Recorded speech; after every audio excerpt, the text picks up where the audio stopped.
কি খবর মানা? আজকে আমাদের মায়ের দোয়া ক্রিকেট টিমের সদস্যরা যেই ব্যর্থতার পরিচয় দিছে এটা বলার বাহিরে, বিশেষ করে আমাদের ব্যাটারেরা। ওয়েস্ট ইন্ডিজ টসে যে প্রথমে ওয়েস্ট ইন্ডিজ ব্যাট করছে, যেখানে তারা 166 রানের টার্গেট দিছে, 165 তারা করছে। ঠিক আছে, রবম্যান পাওয়েল এবং শাই হোপ তারা লাস্টের দিকে 84 রানের পার্টনারশিপ করছে। ওই পার্টনারশিপের কারণে তাদের 166 রানের টার্গেট হয়েছে। কিন্তু টি-20 জমানায় বর্তমানে এটা 166 রান, এটা আহামরি তেমন একটা টার্গেট না। কিন্তু তারপরও আমাদের ব্যাটাররা কি করছে, দিন শেষে ব্যর্থতার একটা পরিচয় দিয়ে গেছে। আমাদের তানজিদ তামিম, সে 5 বল খেলে 15 করে আউট হয়ে গেছে। ঠিক আছে, সে বল খায় নাই বেশি, 5 বলে 15 করে সে আউট হয়েছে। কিন্তু আমাদের সাইফ হাসান আজকে ব্যর্থতার পরিচয় দিছে। আমাদের লিটন দাস ক্যাপ্টেন, যে কিনা ইঞ্জুরি থেকে ফিরে আসছে প্রথম টি-20তে, সে ব্যর্থতার পরিচয় দিছে। বাজে একটা শট দিয়া অযথা, মানে ওই শটের কোনো মানি নাই, এমন একটা শট দিয়ে সেই মনে করে কি বলার হাতে ক্যাচ দিয়ে সে আউট হয়ে গেছে।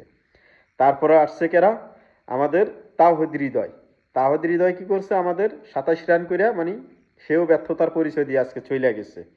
তারপর আমাদের কি জানি পাটোয়ারি মানে ওই অপদার্থ, এই অপদার্থ আর নুরুল এক অপদার্থ, এই দুই অপদার্থ মিলে বল খাইয়া গেছে, রান উড়াইতে পারে নাই।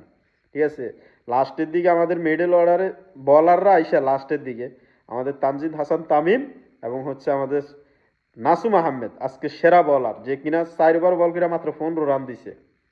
ঠিক আছে, আর এই দুজনে মিলে মোটামুটি কিছুটা রান উঠাইছে। তখনও বাংলাদেশের মোটামুটি একটা জয়ের আশা ছিল, যে না ইনশাল্লাহ মনে হয়তো ম্যাচটা জিততে পারি, এরকম একটা আশা ছিল। কিন্তু এই দুইজন আউট হওয়ার পর ভাবছি যে রিশাদও অন্তত কিছু একটা করবে।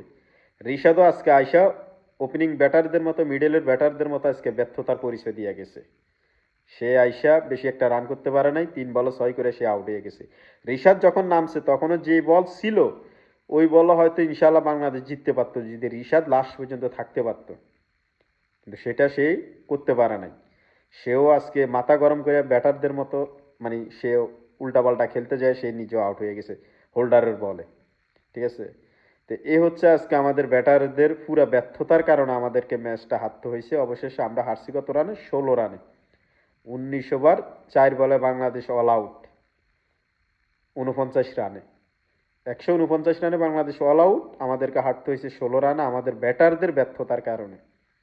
ঠিক আছে, মানে ওই যে মিরপুরের ধান খেত সাইরে এখন তারা যখন চিটাগাংয়ের শস্যা খেতে গেছে, এখন তারা শস্যার ফুল দেখতেছে চোখে। 166 রানের টার্গেট তারা করতে পারে না। তারা বিশ্বকাপে যায় কি করবে এখন, ভাইবা চিন্তা দেখার বিষয় আছে।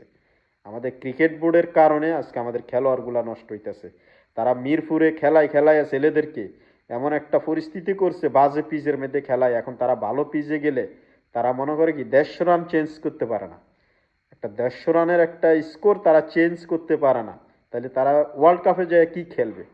এর জন্য দায় আমাদের ক্রিকেট বোর্ডের, এবং ক্রিকেট বোর্ডের কর্তারা এবং কোচ যারা আছে তারা সবাই।